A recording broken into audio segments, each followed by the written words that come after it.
Hair is everywhere. My goodness, I shed a lot. Hi everybody, I'm amandatheg, and today I'm going to go over some books that you should know. I am a giant lit nerd. I love all different types of books, but I particularly love 19th century female authors, of which you probably don't know a lot. That is thanks to the literary canon. Despite the fact that women were writing a shit ton and were very, very popular at the time, they were not considered literary because they were popular and women, so the majority of what you read are male authors. You should know Jane Austen. You should know a lot of her works.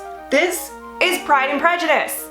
If you have not read Jane Austen, this is a pretty good starting point. It's not necessarily her best book. There's plenty of other books. Sense and Sensibility, Emma, Persuasion, all sorts of different ones. I could keep naming them. She was very prolific. She's also a really good intro to 19th century female authors. If you have not already read this, I very much suggest picking up a copy and reading it. It's really good. Louisa May Alcott's Little Women. This is not a happy book all the way through, but it's really good, and I know it's thick and that kind of scares some people because that's a lot of writing. Read it. Don't just watch the movie, read the book.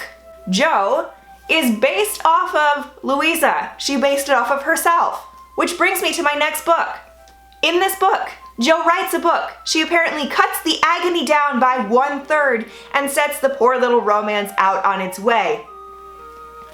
That book was actually written by Louisa May Alcott before she wrote Little Women. If you are looking for a shorter book, this is much shorter. This is The Inheritance. She wrote it when she was around 17. So keep that in mind when you read it. It was written by a teenager. However, it does not read like it was written by a teenager. This might be a little bit harder to find than Little Women. Find it, read it, it's worth it. This next book is actually an autobiography, Love Among the Butterflies by Margaret Fountain. She wrote volumes and volumes and volumes of diaries.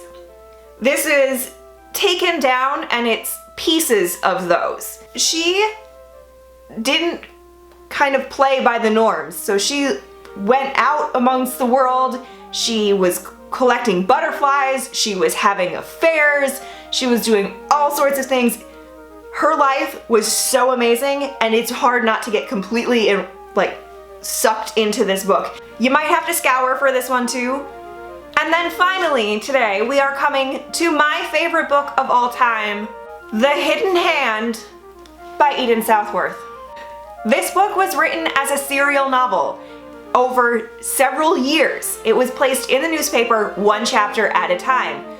Because of this, every chapter ends with a cliffhanger so that you want to read the next one. There are a couple of times that she loses some of the symbolism that she introduced in the first chapter, which, I mean, it's bound to happen, but she kept the vast majority of it, and it's really, really good. I have read this several times, cover to cover. I absolutely love this book.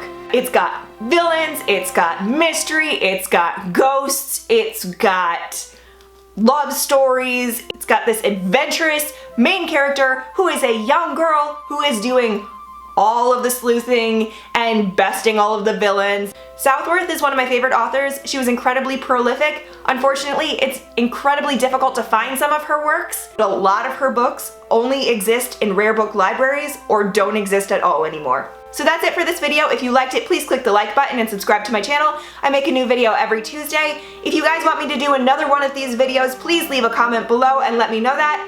Thank you guys so much for watching. All my love. Mwah. Don't just watch the movie, okay? Read the book.